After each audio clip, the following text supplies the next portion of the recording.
Happy birthday to you. Happy birthday. Happy birthday to you. Wow! Happy birthday. Happy birthday to you.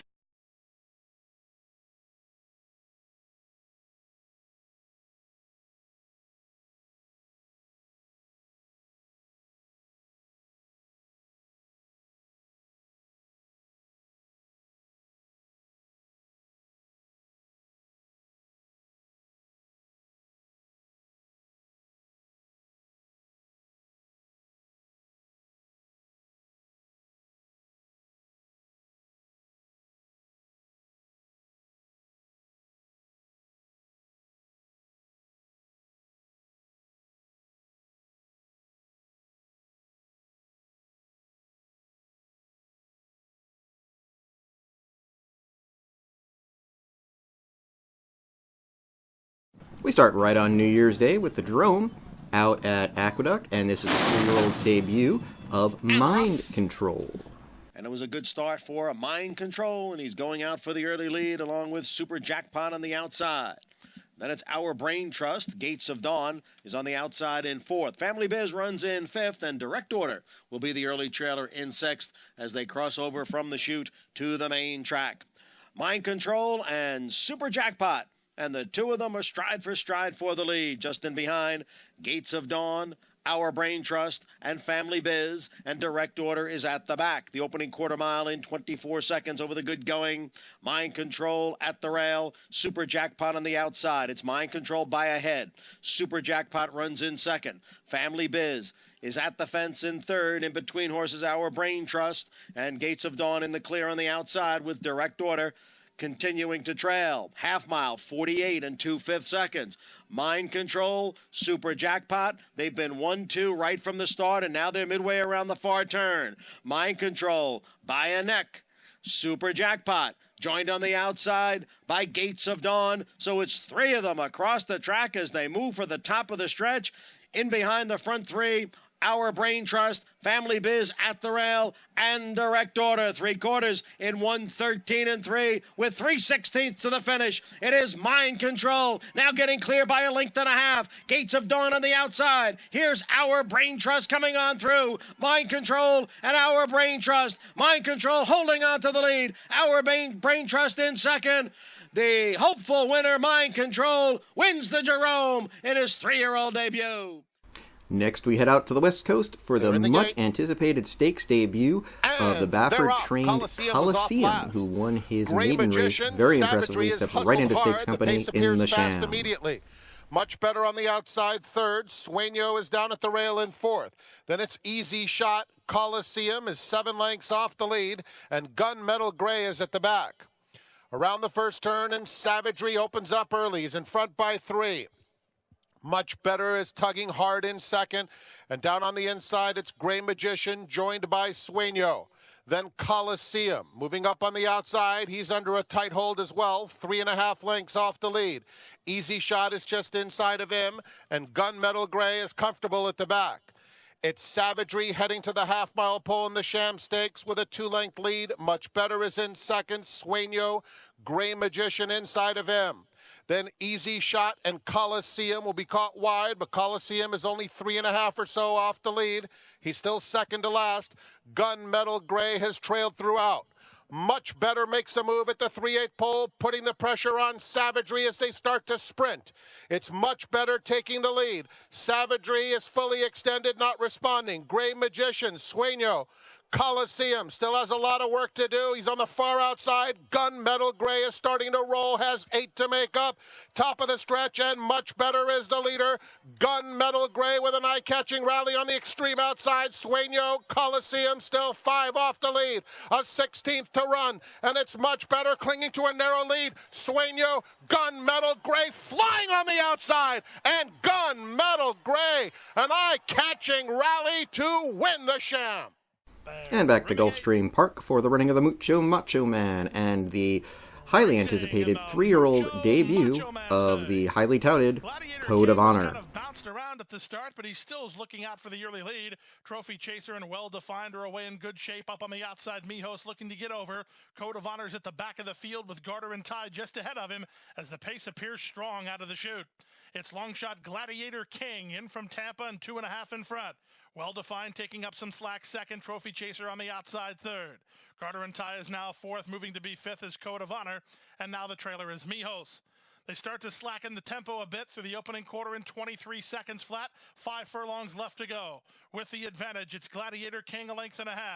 Now moving up on the outside, Mijos. That's going to send Johnny V into action on Code of Honor. So he's 3 wide on the favorite, 4 wide Mijos. Meanwhile, Well-Defined wants off the fence and Trophy Chaser wants to go on the attack. So a lot of movement mid-race. Meanwhile, Gaffleone sat chilly on Garter and Ty. He has him in a pocket toward the rail. All 6 in with a chance through a 45 and 2 half mile. They run past the 5/16 with Trophy Chaser now taking a narrow lead. Well-Defined tries to hang with him second on the outside in Mijos. Code of Honor is going to have to do a bit better than that. Garter and Ty's held up in traffic and Gladiator King is last, and there's a 1/4 mile left to go. Trophy Chaser let go by Leonel Reyes and 2.5 on top. From the outside it's Mijos, from between horses Garter and Ty, then it's Code of Honor. Final 1/8 of a mile. Trophy Chaser trying to get home. Mijos going to try to nail him on the money. This is going to get close as Mijos starts to get some ground. Here's Mijos. Mijos is in time.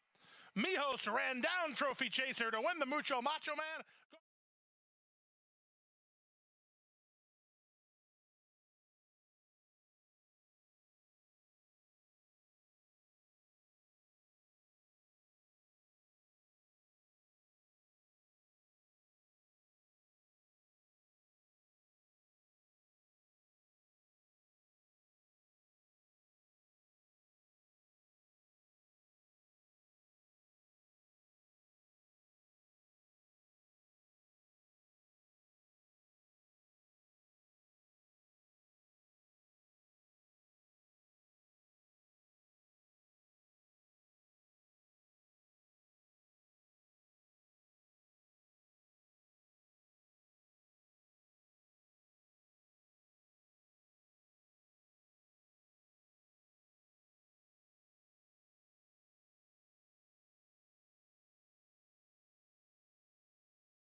Time for some fun facts, and today's is all about the Kentucky Derby Trail. So did you know that since that point system was introduced in 2013, the favorite has won every running of the Derby since that year? Something we never really saw, as we were lucky if a favorite won once a decade before that.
This year, there's a raging debate going on about who should be the 2018 Horse of the Year.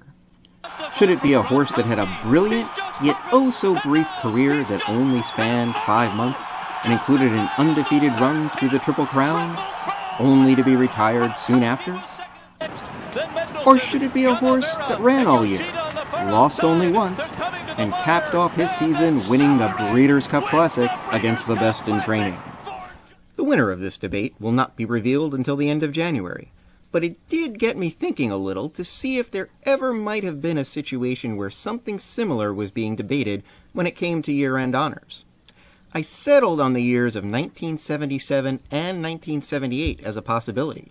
Now granted, I was only 4 months old at the time the award would have been handed out in 1978, so I don't really know if it meets the criteria of what is being debated today, but let's take a look back at a decade when winning the Triple Crown was almost becoming commonplace after such a long drought. Sign it, still Seattle Slew, and he's opened it out to 4.5. Then Run Dusty Run and Sanhedrin.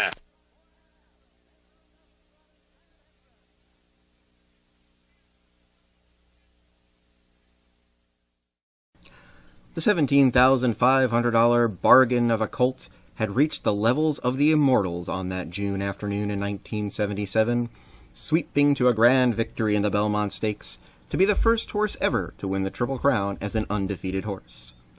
Looking to extend that streak out on the West Coast, despite trainer Turner's strong objections to going, Seattle Slew was soundly beaten for the first time in the Swap Stakes.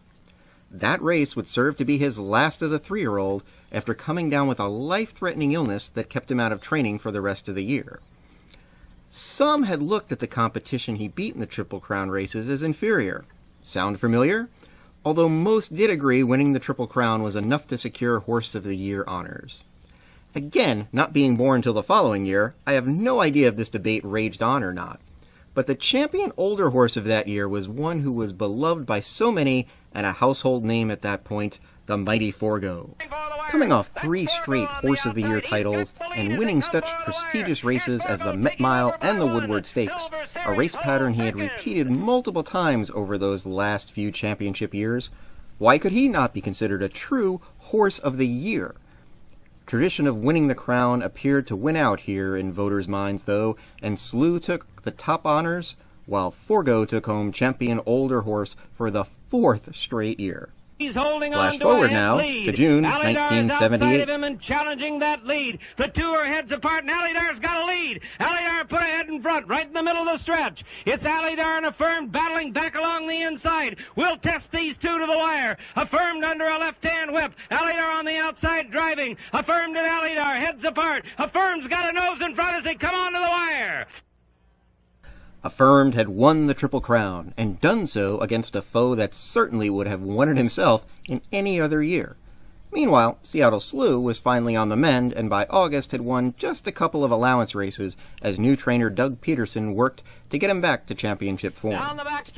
After a gutsy come-from-behind win in the Jim Dandy, Affirmed clashed with his foe one final time in the Travers, a race that will forever stir debate of its own as Affirmed cut off Alidar going into the far turn after the latter appeared to be making a winning move. Affirmed was disqualified and placed second behind Alidar, who remarkably somehow got up to be second under the wire. Again, many felt that winning the Triple Crown against a foe such as Alidar was more than enough to claim Horse of the Year. However, something was waiting in the wings that fall for racing that had never before happened in history. After just missing in the Patterson Handicap at the Meadowlands, Seattle Slew was finally starting to look like his old self and was being pointed for the prestigious Marlboro Cup.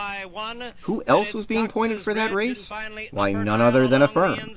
It was the first time in history 2 Triple Crown winners met on the racetrack.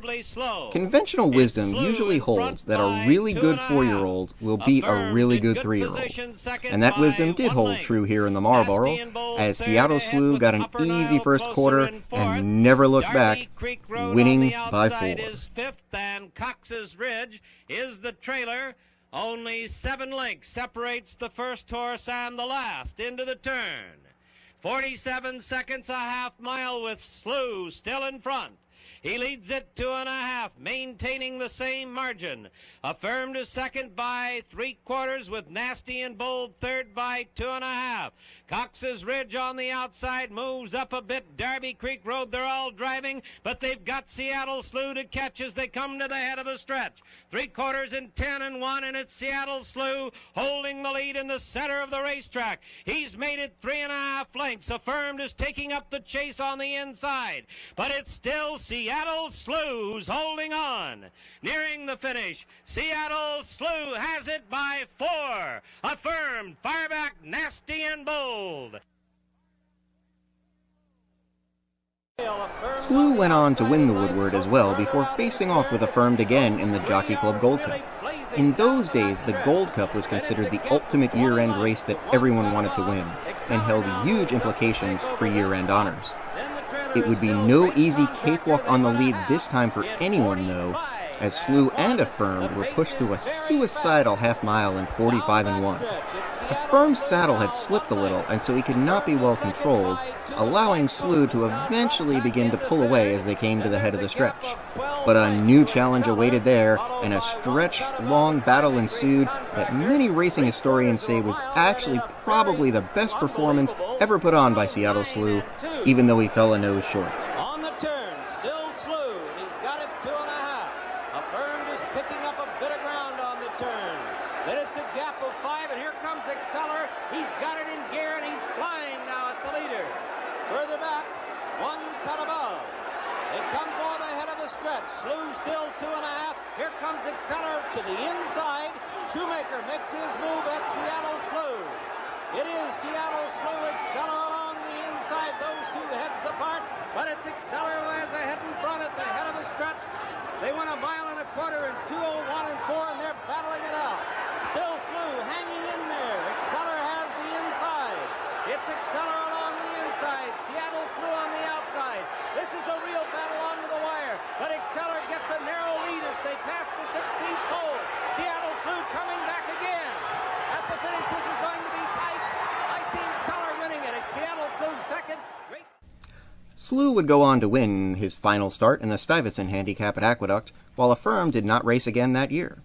Surely the fact that Slew had beaten Affirmed twice this year while taking home 2 of the 3 top older handicap races of the fall would be enough for Horse of the Year, right? Not really, as the history and prestige of the Triple Crown once again won out, and Affirmed was named Horse of the Year, while Slew got Champion Older Horse honors. So there you have at least one look back at some historical perspective of what has occurred when situations such as this year's Horse of the Year debate have arisen. Who will eventually be crowned 2018 Horse of the Year? Will tradition win out? Will the current feeling that horses must race the full year to be considered hold sway? Will this fan's personal feeling that Monomoy Girl should get it over any of them come to pass?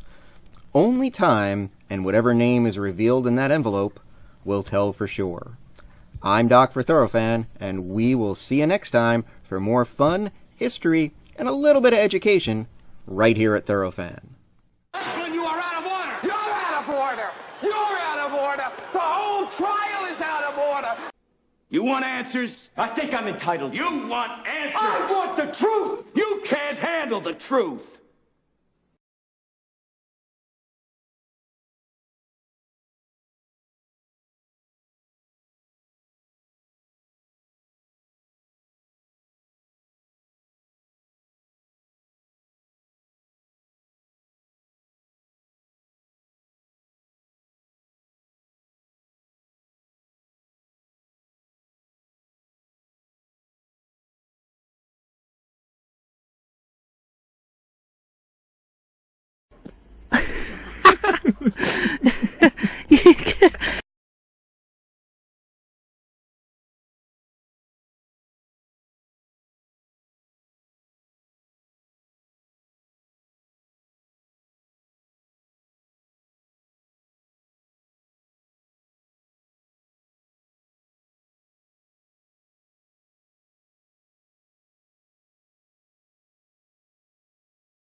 Yo estaba más joven.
Do you like the excitement that can only be found at the racetrack? Do you get that rush every time the bell rings and the gates fly open? Do you enjoy bringing your friends and family to an event that is like no other sporting event out there? Do you enjoy being able to get up closer to the participants and the stars than in almost any other sport? Have you had that amazing feeling of hitting the long shot when no one else did? God likes me! He really, really likes me! Do you want to make sure that you have a continued voice in this amazing sport we call thoroughbred racing? Then you need to become a member of Thorofan.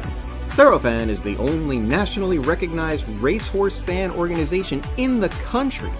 We cover all things fandom and work to make sure fans new and old get that same feeling of cheering home a winner, be it of a Triple Crown or of a maiden claiming race. Roughly 20% of every betting dollar fans give goes directly to the industry, so we should have a pretty strong voice in this sport, right? How can we make it bigger?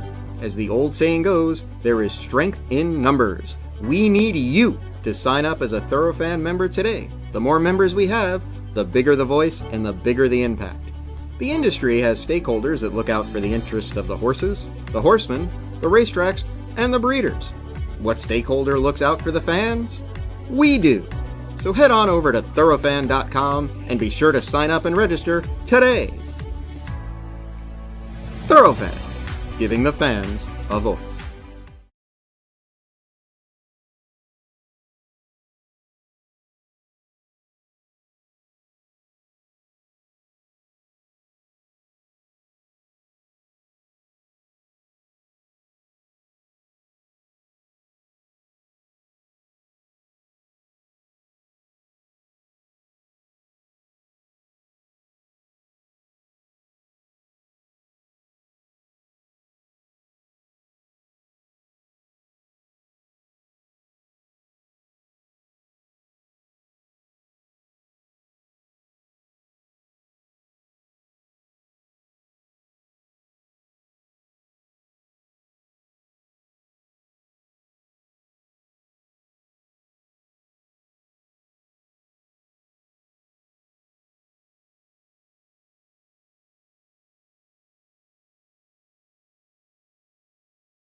First runner-up is contestant number 24, Amanda Torchia.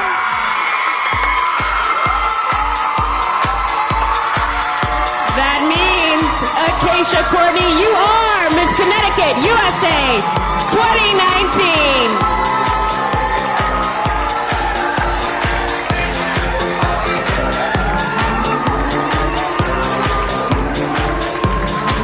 Acacia, you'll be going on to represent Connecticut in the 2019 Miss USA pageant.